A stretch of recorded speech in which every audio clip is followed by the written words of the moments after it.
very quickly, 3 actions from this class. Number 1 is let's say a collective set of actions that we learned during the story of Musa alayhi salam. Number 1 was have trust in Allah subhanahu wa ta'ala despite how big the challenge is. We need to continue trusting. We need to have tawakkul in Allah subhanahu wa ta'ala.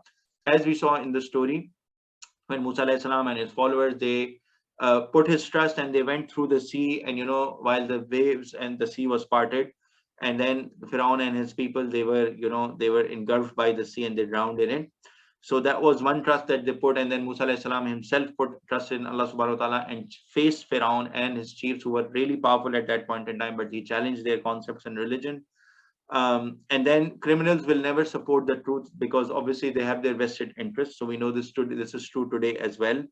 The chiefs of any place, they are afraid to lose their power. So even when they recognize the truth when it comes to them, be it you compare it to the situation of Firaun or his chiefs, or you compare it to the mushriks or the disbelievers of Makkah who were opposing the Holy Prophet Muhammad sallallahu alaihi wasallam.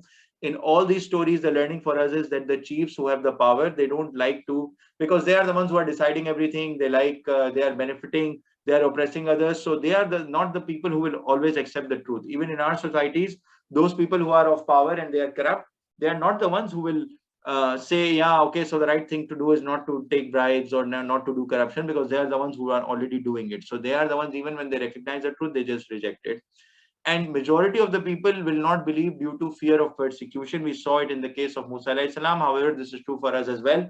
A lot of the people, because of different societal pressures, because of their own motivations, because of their own ill intentions, they are not on the right path, even when they are so-called Muslims, or they are not, regardless, because we do not know what is going inside the hearts, but we do know people from actions. And a lot of the times, the majority of the people, the way they are acting in front of us, we can say that, this action is probably not in line with the teachings of Islam. So majority of the people, as it comes multiple times in the Quran and this story of Musa alayhi salam as well, Allah subhanahu wa ta'ala said that the majority of the people or the nation of Musa alayhi salam, they did not follow him because they were fearing persecution from Firaun and his chiefs.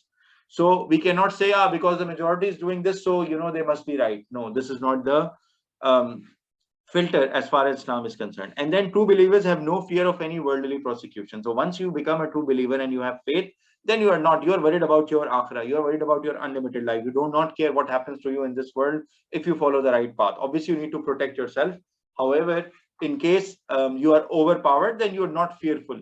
Even if, as long as you're on the right path and you have your trust in Allah subhanahu wa ta'ala.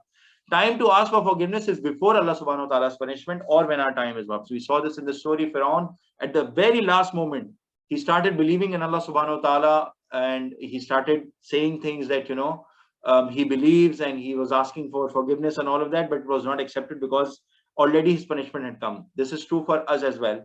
Our time will end with our death. So we need to perform all the right actions, and we need to correct our lives before we die. Anything that we are doing, we need to introspect and look for ourselves, and for any opportunities that we have to be a better Muslim.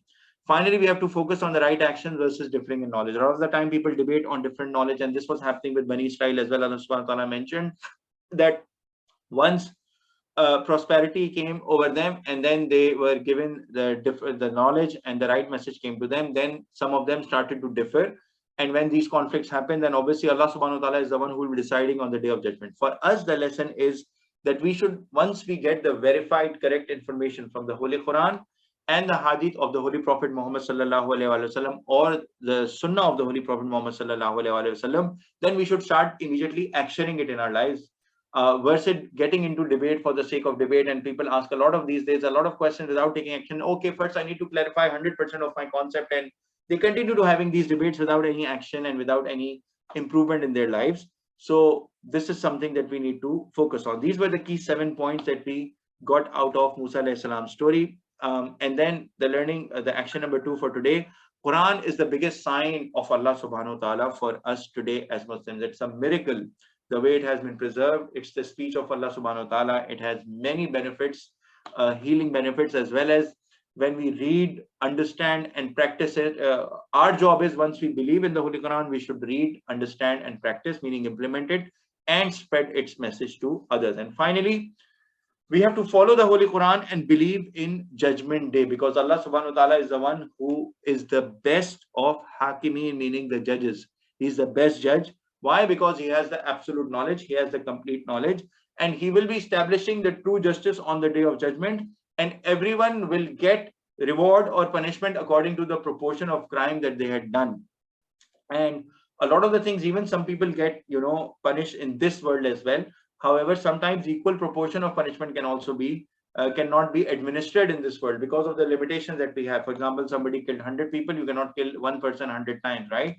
So all of these things will get established on the day of judgment, when Allah subhanahu wa ta'ala will have the absolute knowledge, complete knowledge, and the absolute power to implement those punishments that are worthy of the actions that we did in this world. So this marks the end of today's class. Are there